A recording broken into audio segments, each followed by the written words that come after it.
The Iraqi government, which of course wants us out of there, says that 25 civilians have been killed. I'm sure that Joe Biden and company couldn't care less. How dangerous? You can take us back to one of your historical examples in the LBJ, the awful LBJ years. How dangerous is this tit for tat? Oh, they killed 3 of ours, we're going to kill 25 of theirs. And they killed another 10 of ours, and we're going to kill 300 of theirs.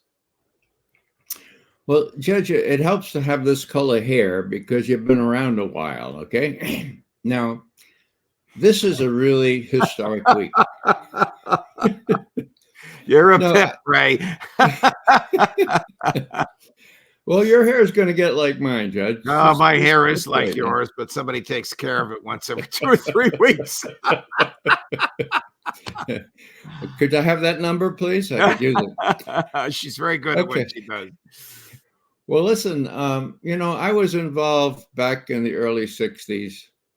I was watching Vietnam from a Soviet foreign policy point of view. People would ask me, how do the Soviets look at this? And I would say, well, the Soviets don't have any influence in North Vietnam. Why? Well, because they sold them down the river at Geneva in 1954. The Vietnamese know that. The Russians will give rhetorical support.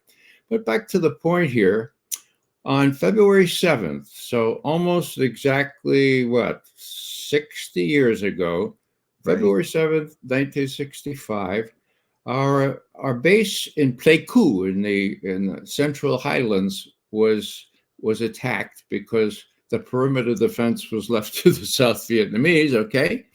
7 U.S. Soldiers were killed, about 100 wounded, okay? So what happened? LBJ consulted within 12 hours, fighter bombers off to do damage and retaliate. Oh, we'll show those Vietnamese.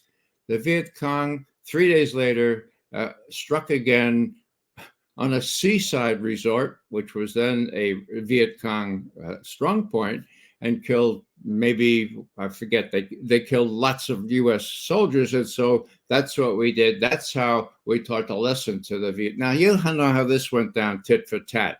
That was 60 years ago. 40 years ago, Ronald Reagan, in contrast, was asked to bomb the hell out of the Middle East and get involved in the Lebanese and all those wars, okay?